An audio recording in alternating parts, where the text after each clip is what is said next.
questão do avanço científico é uma questão muito interessante. O civilizado, os avanços que a gente fez, que a gente considera cultura, né? Aquilo que nós fazemos, que a humanidade faz, que se distancia da natureza, né? Da vida mais selvagem. Porque também fomos como os animais, coletores, né? Caçadores, até que nos tornamos sedentários a partir do uso de instrumentos. E o conhecimento que a gente chama científico, os parâmetros do que a gente considera ciência, a saber, ter objeto e método definidos, um experimento precisa ser reprodutível, uma asserção científica, ela precisa ser passível de ser conferida, de ser reproduzida, de ser testada. E são os status do conhecimento que a gente chama de científico, que é aquele que se aproxima de uma verdade, que a gente deu o status de ciência. Mas os conhecimentos já existiam, a gente já produz esse tipo de conhecimento, que hoje a gente chama assim, de científico há muito tempo. Os avanços tecnológicos, a engenharia, a medicina, a ciência política, são coisas que hoje estão dentro do domínio da ciência, mas que eram conhecimentos que a gente já trabalhava há muito tempo, a própria agricultura, mas eles hoje estão sob o guarda-chuva da ciência. Tem muitos outros conhecimentos que ainda não estão no guarda-chuva da ciência.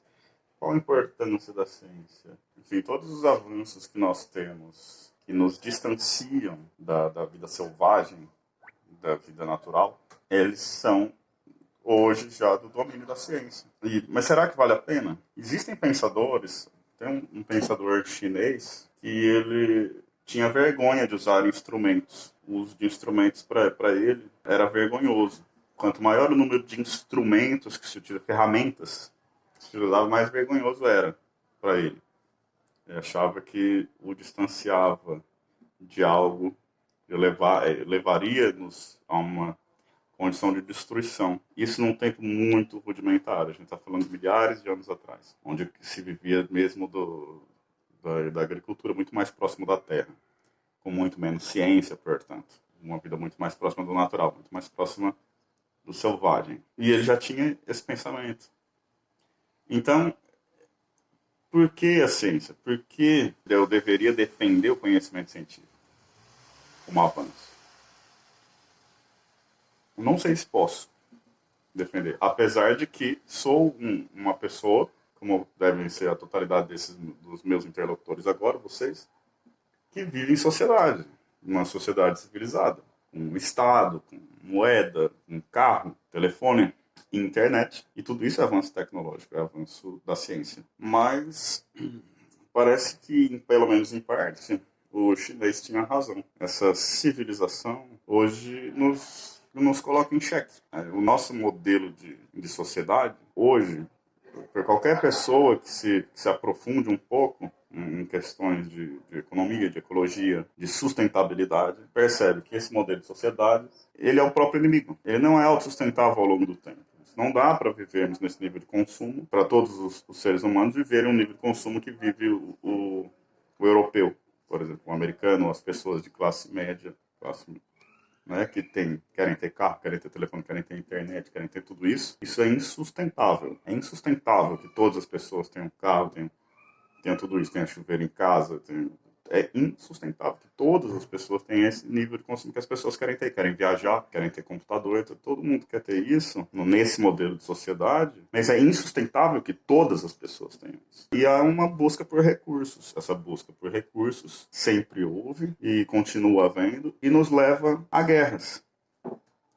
E uma das coisas que se desenvolve mais nos períodos da guerra é o conhecimento, é a ciência. A guerra geralmente acaba sendo ganhada já há muito tempo por quem tem melhor tecnologia, por quem tem mais conhecimento. Significa, portanto, domínio no uso da guerra. Então ela é importantíssima, o conhecimento científico é importantíssimo para o uso da guerra. Né? Quanto mais conhecimento, mais instrumentos. Isso pode e define o vencedor. Né? Faz tempo que já não é só o número de guerreiros. O resultado das guerras, eles são mais definidos hoje por quem tem um melhor arsenal tecnológico militar. Não adianta você estar com 1000 pessoas com a carabina. O outro lado, se tiver 200 com metralhadora, vão ganhar. E por aí vai, né? Hoje, mísseis teleguiados, etc, etc.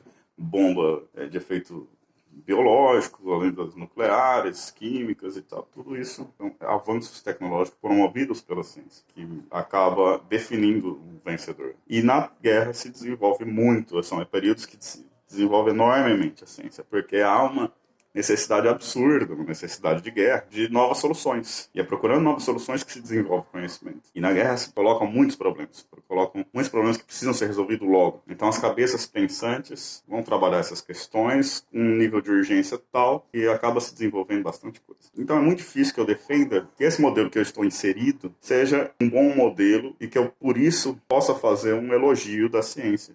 Por que devemos procurar esse caminho? Não tenho certeza que devemos procurar esse caminho. Mas a provocação era exatamente essa, que eu não tenho certeza se posso fazer. Por que eu defender o conhecimento científico? Então eu não sei se eu posso fazer isso, mas se eu tiver que fazer, como eu o faria? Então, muito bem. Como eu falei no começo, os conhecimentos existem desde antes da gente colocá-los sob a guarda-chuva da ciência, dentro dos métodos científicos, né? Já existiam esses conhecimentos anteriormente. E o que aconteceu? A ciência ele deu um novo status de verdade para o conhecimento. O que chamamos de um conhecimento válido, não necessariamente verdadeiro, porque o termo verdade já é complicado, principalmente na era científica do conhecimento. O conhecimento seguro, né? O conhecimento válido, vamos chamar assim, dentro de ciência é melhor chamar conhecimento seguro, conhecimento válido. Ele resolve alguns problemas interessantes e ele tem na sua própria dinâmica, enquanto conhecimento, alguns particulares que são bastante defensáveis, é interessante defender. Por exemplo, antes do conhecimento científico, o conhecimento que era valorizado não era o conhecimento seguro, o conhecimento válido, era o conhecimento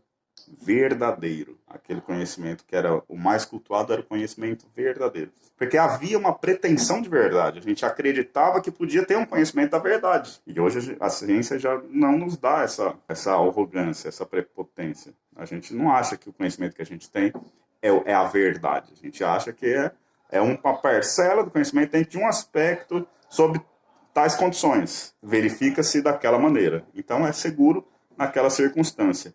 Ele tem validade. Diferente de falar, não, essa é a verdade.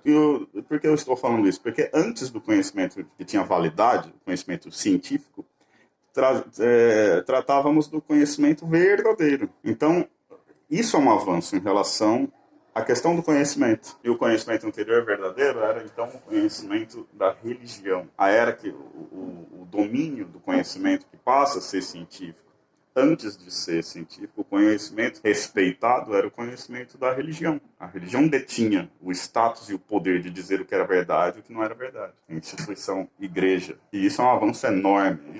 Por isso a gente, já que vive dentro desse modelo de civilização ocidental, que busca facilidades e confortos, é interessantíssimo que a gente avance de um conhecimento medieval para um conhecimento moderno ou contemporâneo, o conhecimento científico. O conhecimento da verdade, o conhecimento medieval, era um conhecimento altamente limitado, onde poucas pessoas poderiam ter acesso ao conhecimento, não era para qualquer pessoa, e esse conhecimento tinha propósitos de dominação, propósito de dominação. Era o uso daquele conhecimento muito específico para conduzir a sociedade através do medo, de um castigo eterno, para que eles vivessem de acordo com os objetivos daqueles que tinham poder, se comportassem como dóceis, né? Como servos deviam ser. Porque as leis eram essas, eram as leis de Deus. Depois que a gente vai ter um desenvolvimento do Estado ali na modernidade, portanto depois da era medieval, onde o Estado vai assumir, já existiam, né, os reis e tal, era medieval, mas dividiam em grande parte o poder com a instituição igreja. E a vida das pessoas, como eu disse, era bastante limitada por aquilo que era possível ou não, daquilo que a igreja deixava ou não. Igreja Católica Apostólica Romana. Aqui a gente tem um exemplo do século XII, a igreja da Sé, que a gente chama de Sé Velha, aqui em Coimbra. Um exemplo aqui, uma catedral ainda em funcionamento. Por sinal, um lindo artefato de documento histórico, né, arquitetônico, apesar de representar coisas tão nocivas, né, esse domínio cristão tão severo e sanguinário, é um belo documento arquitetônico. Então eu faço esse elogio à ciência. Faço esse elogio que é a mudança de paradigma. Agora a verdade, a igreja não detém mais a verdade. O conhecimento que é válido, o conhecimento interessante, não é aquilo que a igreja diz. A igreja perdeu o status de detentora da verdade. Nós nos libertamos do domínio da igreja com conhecimento. Qualquer um tem acesso ao conhecimento, pode, através de seus próprios métodos, através dos métodos que ele conhece na ciência, através dos métodos científicos, chegar a conclusões, né? Conclusões válidas, independente de um bispo, de onde for dizer se pode ou não pode, se é verdade ou se não é. O conhecimento se libertou. E esse aspecto é interessantíssimo da ciência. A gente pode falar alguns outros aspectos interessantes, que são produções da ciência que são muito louváveis. Por exemplo, na área da medicina, penicilina, toda uma questão que aumenta a expectativa de vida das pessoas, não só a expectativa de vida, mas a qualidade de vida enquanto está vivo. Fantásticos avanços científicos, avanços tecnológicos na área da saúde. Maravilhoso. E a gente pode dizer que os conhecimentos na área da saúde evoluíram muito pouco. Aliás, os conhecimentos, de uma maneira geral, evoluíram muito pouco na Idade Média. Quando começamos a colocar os conhecimentos que tínhamos dentro de padrões científicos, dentro de métodos, exercitando sem os preconceitos e as prisões medievais, o conhecimento se desenvolveu muito mais e vem se desenvolvendo cada vez mais rápido. Então, os avanços na área de saúde são realmente fantásticos, é de elogiar. Mas também aí há problemas, né? Há todo um domínio de patentes das indústrias farmacêuticas, há uma produção enorme de propaganda para que a gente tenha um modo de vida que nos leve à doença. Há uma produção de remédios para controle de doenças e não para erradicar a doença. Diz que é lucrativo nos manter doentes e não resolver os problemas. Aquelas pessoas que estão por detrás das indústrias farmacêuticas não são pessoas do bem, são pessoas que querem ganhar com a doença, adoecendo as pessoas. Nossa alimentação, ela podia ser muito mais saudável, mas não é por causa que as indústrias farmacêuticas são multibilionárias e fazem com que a gente investem muito em que a gente tenha um modo de vida prejudicial, porque essa é a galinha dos ovos de ouro deles. Então temos problemas aí também, muitos problemas sérios. Mas a gente pode apontar diversos avanços interessantes da comunicação, fantástico. O potencial político, por exemplo, desse tipo de comunicação que a gente está fazendo agora, conversando uma incógnita do número de pessoas para quem eu estou falando. Algum tempo atrás eu estaria falando numa praça para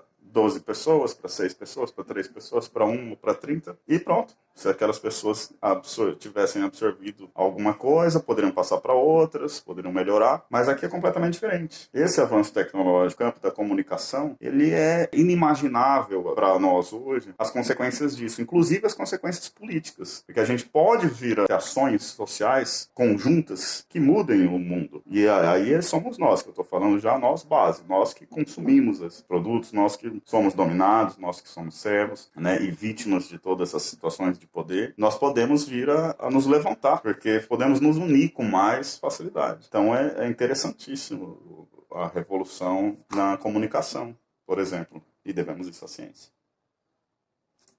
Valeu, pessoal, obrigado pelo convite. Espero ter contribuído com alguma coisa.